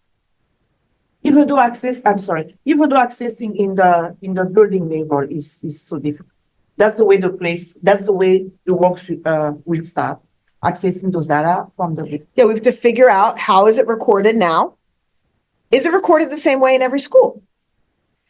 And then how do we filter that up to get district numbers? One of the things we found, even in looking at survey data across the district, is there was good data at the school level, but it was not rolled up. And you can't just take the percentages and average them, because there's different numbers of students and all of those pieces. And so some of this is a data infrastructure work that really, I think, is in 5.1 of an initiative for next year.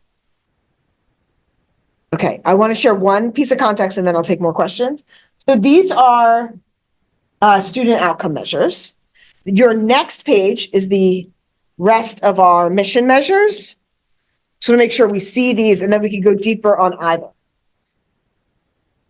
So some of these are a little bit expanded, right? So it's actually just about 10 measures in total. But for example, ELA and math are separated, and this gap closure piece is larger. So We have some culture and sense of belonging measures because we know we just don't want to measure only academic outcomes. And so you have percentage of students reporting that they have an adult they can connect with for help at school. We chose that because it's already being measured in the PPIS survey.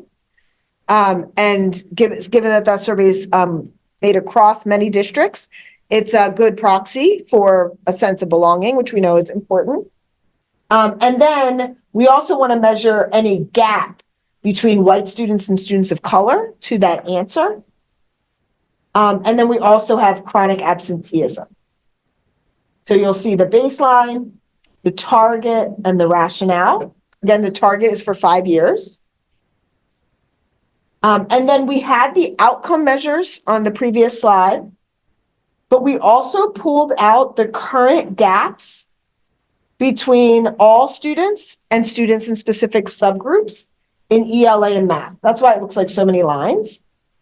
It's actually 3 subgroups we're targeting for ELA and math. And we have our current gap based on the baseline. And then our goal is to reduce the gap by 10 percentage points between now and the end of the plan in 5 years. And you can see the rationale there. So I just share that so that we have sort of all the measures out there. And then we have some time to discuss. Yes. On this part, on the last group where we're saying, you know, the 10 percentage points and growing, it's a concern that I was going to bring up about targeting the advanced placement work. This works as long as we don't lower the top. Yes.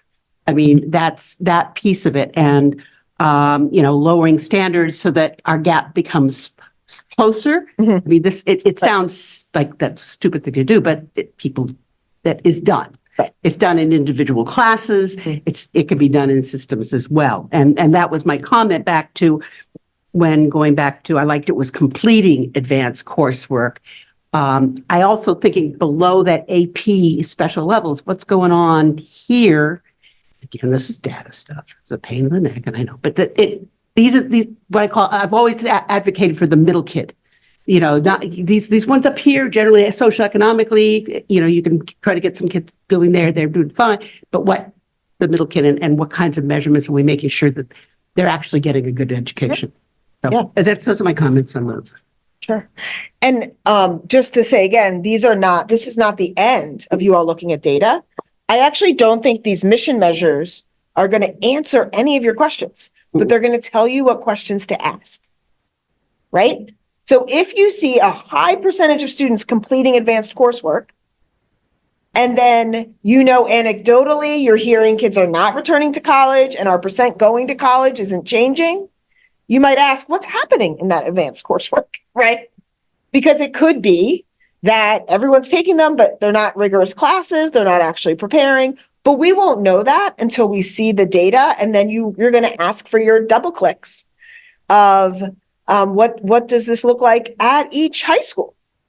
What does this look like across different subgroups? But this is meant to be the snapshot that shows you which questions you might want to ask. If that makes sense. Yeah. I love these, and I love the simplicity of the target being a 10% gap across the board, because I think that the simplicity is very helpful. But I do have a question about one that I'm wondering, saying or why, which is suspensions as a measure of school climate. Yeah.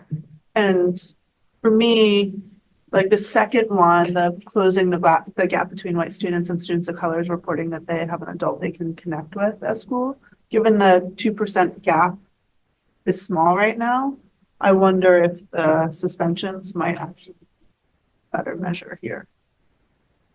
And we know we have, very significant racial and other disparities in our suspension data, and that we have, as with some of these other measures, that we've actually seen reverses in the progress. We're moving. We're going in the wrong direction. Yeah. It's a great question. We definitely discussed suspensions. so check my memory. But I think our thought was chronic absenteeism plus a feeling of belonging was a good measure of student culture. And then if those things aren't, it doesn't mean you're not going to look at suspension data. We sort of chose those over it. But what I hear you saying that is compelling is if the suspension disparity is bigger, then maybe that's the culture equity goal. Which resonates. I also think the suspension numbers were relatively low. Okay. Yeah, so But it's a good question. So I would invite other folks from I would include both in school and out of school suspensions. Like, I don't think kids should be outside of their classroom. They can't learn grade level content when they're not in their classrooms.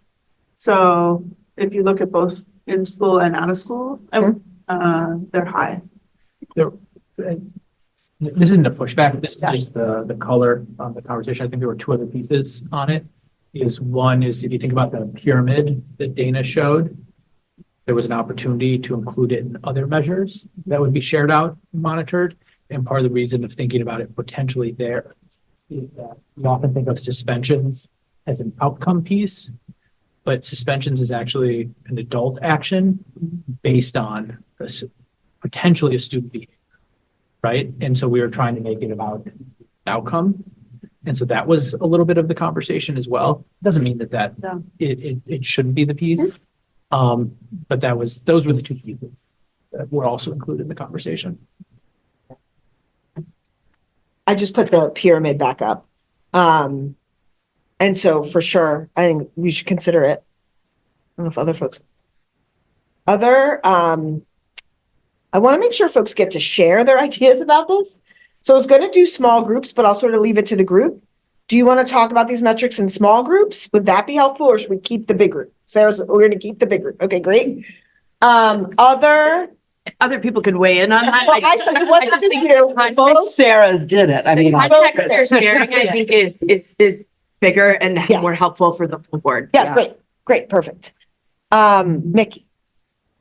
Yeah, I'm just coming back to the 10% gap because I like that target, but I think that's something of reflection to the team, just to sometimes to be able to reconsider some of the indicators on those priorities. I think the 1 and the 2 to see which one need to come first, because how fast those disadvantaged students are growing, that's going to be the key measure for the 10% reduced gap. Because right now, when we look at some of the TBD, then we cannot reflect on some of those data.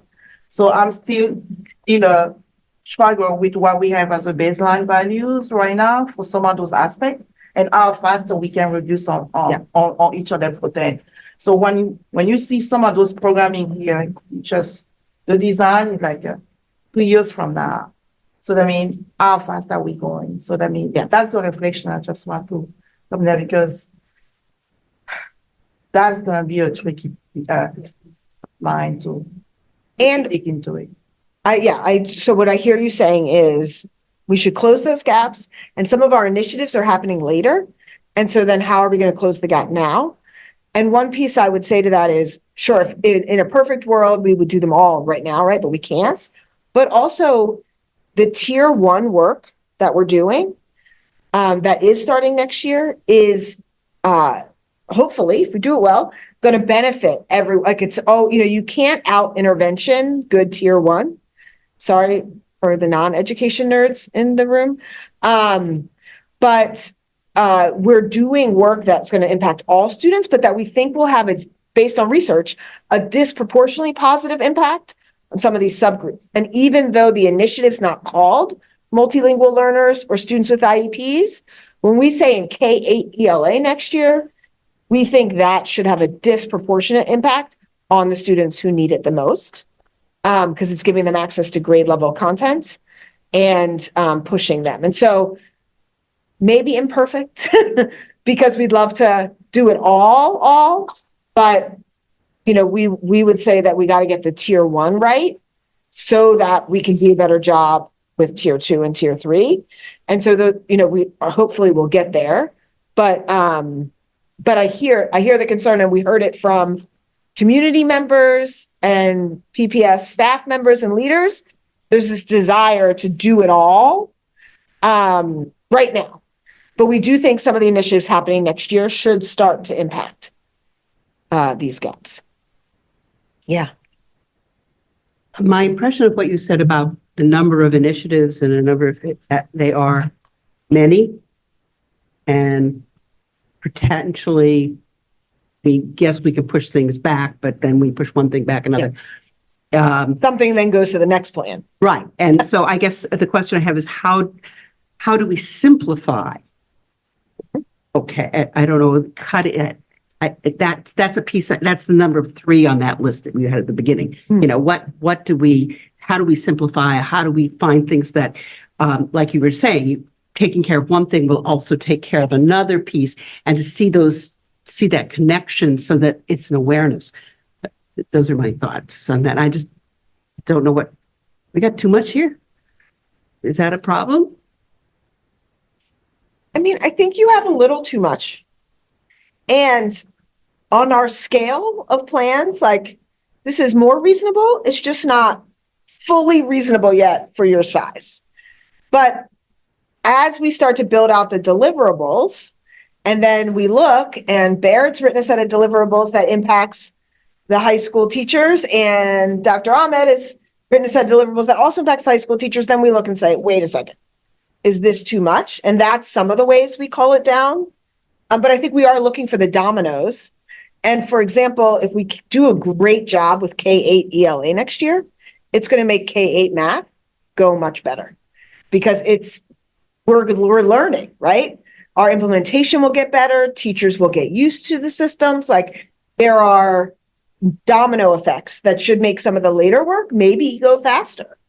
The other thing I would say is we're not like signing any of this in blood. So if in 2 years you've made such great progress that you want to set a new target, awesome. Like, we're not in the business of holding anybody back.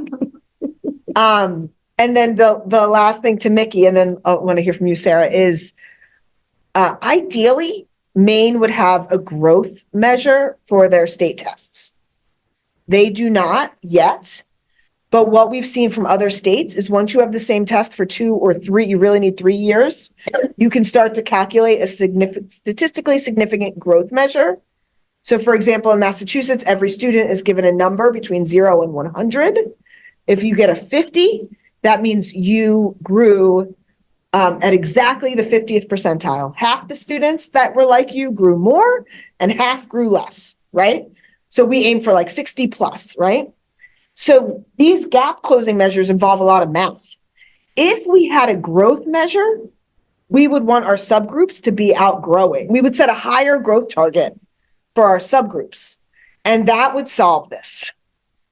It's just we don't have that yet, but if we get it in the next year or 2, we can make adjustments or at least add it. Once there is a growth measure, we should use it, and that is like a simplified proxy. I think that's the reason, I'm sorry, I'm speaking out of turn, but I want to piggyback on what you're saying. I think that's the question I have with, this is 5 years, right? So the target is in 5 years. So if we think about it that way, for the multilingual learners in ELA, 40% gap at this time, so that goes 30%. So it's really 2% a year. Mm-hmm.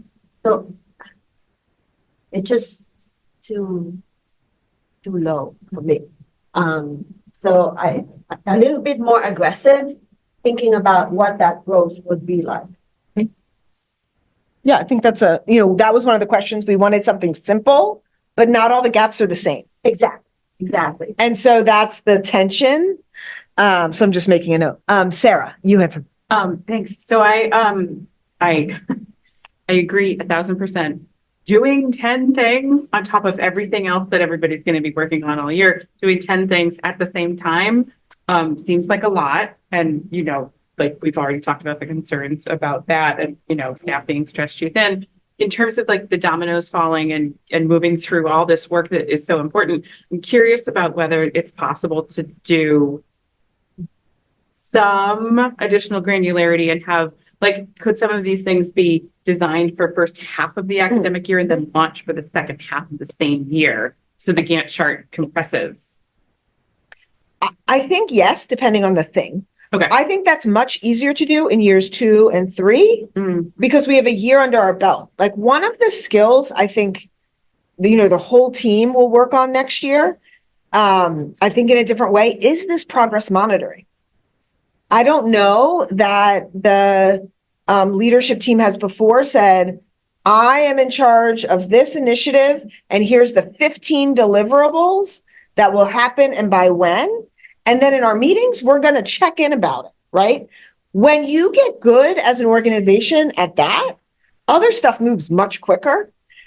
So I do think that's more likely a little bit later, but by the same token, folks are ambitious and care a lot about this work.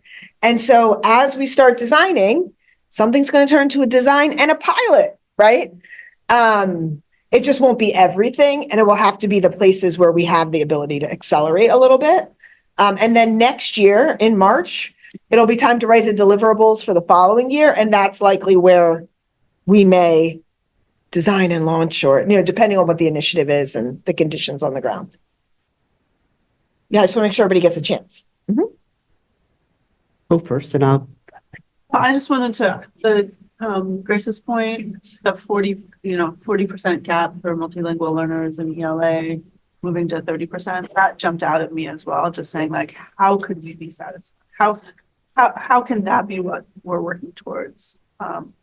So I just wanted to say I'm aligned with that, and I do like the clarity of 10% is great. And I was really I hadn't focused. I hadn't seen these slides before today. Yeah. Or this. This is new for you guys. Yeah. But I do think, working towards a 30% gap, not feel open. My comment is a big picture comment related to budget and time budget and financial budget is having 10, which even of those 5 different priorities, some are going to be more of a priority one time, some are going to be more priority the other time. How do we make that decision so that when the budget is designed that particular way, and then because what happens, we always do, yes, we do change the budget here and there, but things get flipped up in the budget process. Historically, things get flipped around. And what was a priority and a pattern and a plan gets thrown out because of particular, some people are more vocal than others in the community, and so at the end, someone says, we had that happen this year. We didn't take care of one topic because so many other topics have been taken care of that this one is, that. And so that's a concern. We have to be flexible, but how do we get there so we are really moving strongly in any particular way?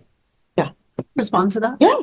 I mean, I see that as part of the board's responsibility is to keep us focused and committed to this plan. And there will be lots of things that come up from the community. And if it doesn't fit into this plan, we have to be able to say no. Okay. So I think,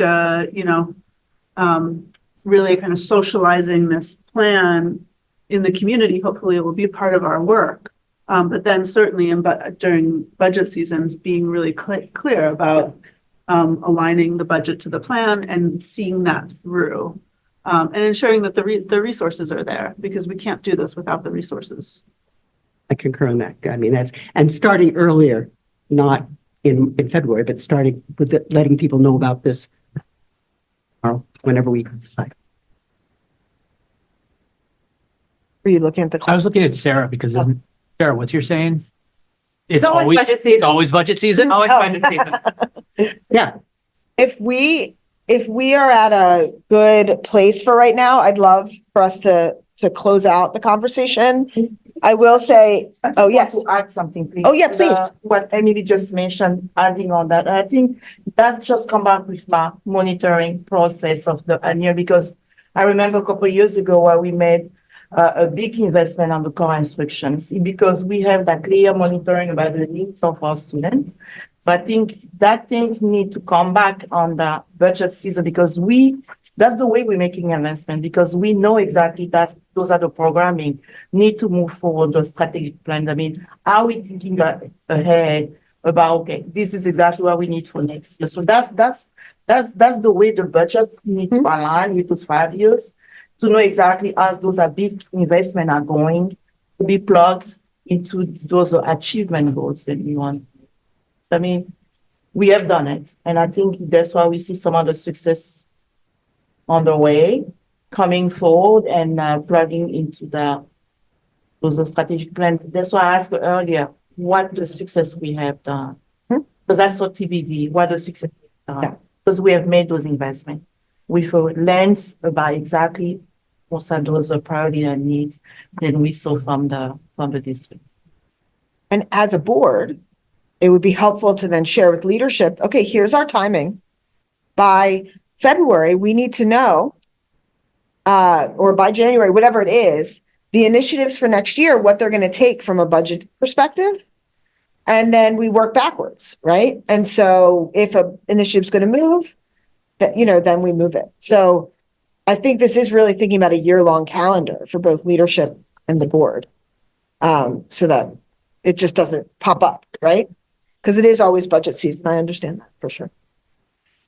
All right, so I have our notes. We're going to continue to talk about these pieces.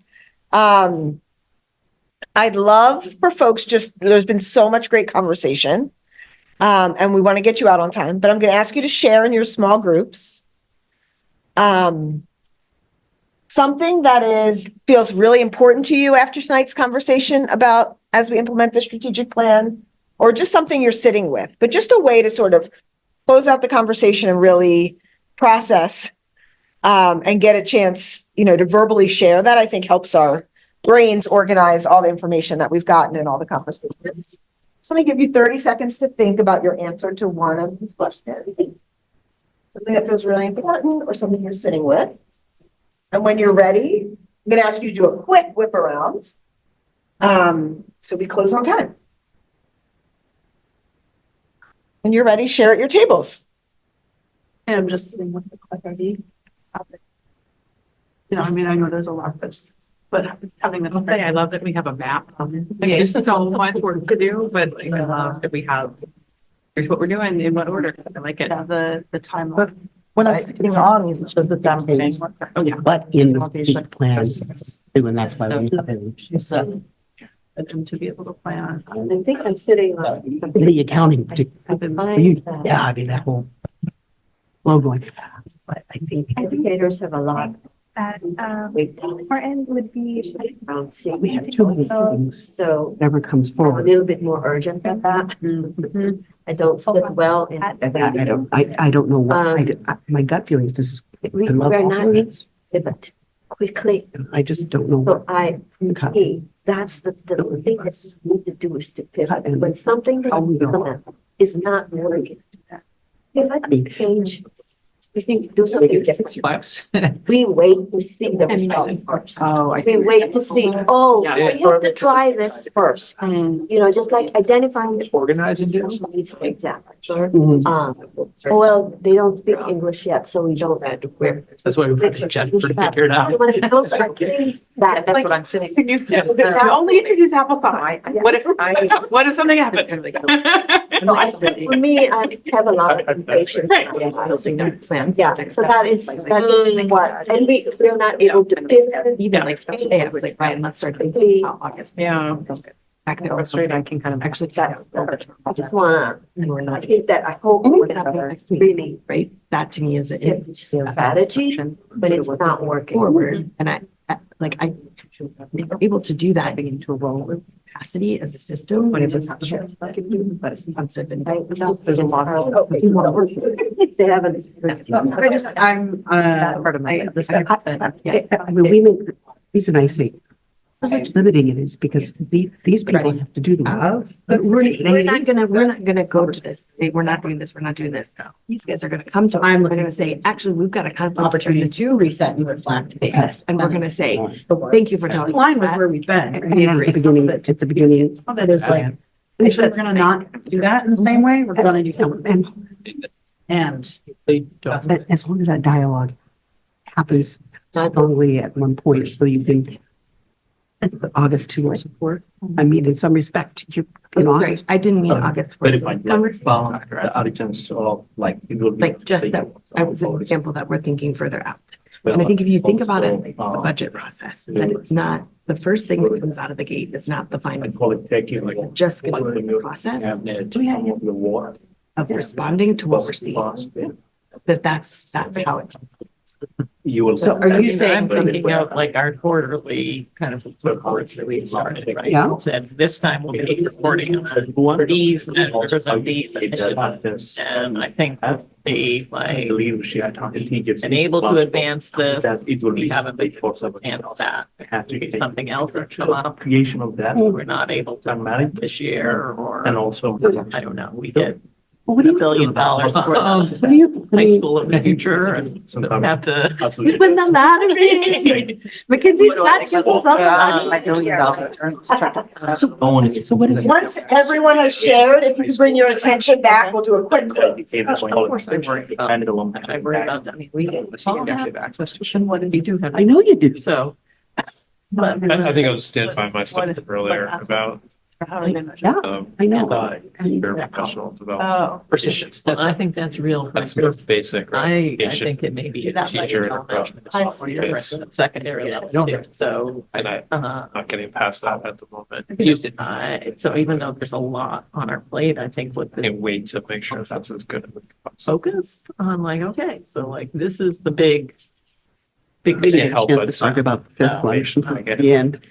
my day job Had that about conversation. morale and retention and things that lot of work. young teachers, But there are gonna be- educators want. you know, The companies. the part of, profession yeah. cries them out. But I mean, some of it's part Like any new student experience, right? You get Hear from them early, them. you get them the I better. don't think that. Well, like, I can't do science unless we can read. All right, if our largest group is done, so I'm gonna assume we're okay. If everyone can bring their attention Like back. the importance of that content. Just to close out, the leadership team at PPS will continue to finish up our deliverables for next year and have our measures for our initiatives, so the smaller measures that we'll use internally to see if our initiatives are on track. And then we'll be able to get a finalized plan to you all to ultimately approve. And we're going to all continue as a whole group to prepare to continue to communicate the strategic plan to the whole community. So there are some pieces around, this is great for us, not for the community. We need to have sort of the higher level version that clearly states our priorities. And so as a board, we're hoping that, you all can feel a little bit more comfortable with the plan, start to let constituents know, through your roles over the next months and years to share with community partners. And then as a group, continue to make key decisions for the district that are aligned with the plan and that the plan changes as it needs to. And then ultimately, as a governing body, hold the administration accountable for the implementation of the plan and the results, and obviously in partnership. And so this conversation has made me even more excited about the Portland Strategic Plan. My favorite quote was, I'm really glad we have a plan. It's really clear what we're going to do over the next 5 years. And again, there will be changes, but this, again, has gone through so many drafts and has so much input. And I hope is a plan folks feel proud of. And now it's time to start the really hard work. So thank you all so much for your engagement tonight. And I want to make sure if you are sitting with burning questions about the plan or measures that you are not sure were captured, I do want to make sure we capture them before you leave so we can follow up. So please feel free to write any questions and your name and we'll circle back. But go ahead. I just want to say thank you. Oh, I think go through a process like this and not feel confident about the product and the process And I think you've led us through an excellent process and we have an excellent product. So thank you. No, thank you. And the team has really done so much of the work. Yeah. I mean, I echo completely. You could have said hold administration accountable a few less times in the session today. That would have been great. From a purpose of like next steps with this group, Yeah. right? Is I will work with Sarah and just looking at the board calendar to figure out when we'll come back, right? So that we have enough time to go back to the mission metrics in particular and take your feedback, look at where we've adjust. We can bring back to that final discussion a little bit of that, because that's really where I think the idea of holding accountable and doing that will play out. The second piece is that I don't want you to think that Dana, the work that she has done, disappears at the end of this. We've had conversations with Dana and with Attune, as well as with the Bar Foundation. See if we can get Bar to support and to fund the ongoing work to support not only this work to make sure that we go from plan to implementation, but also progress monitoring and make sure we have those systems built from the board to the cabinet to the school level so that they're really strong. And I feel fairly optimistic, and I think Dana feels fairly optimistic that that Bar will support it.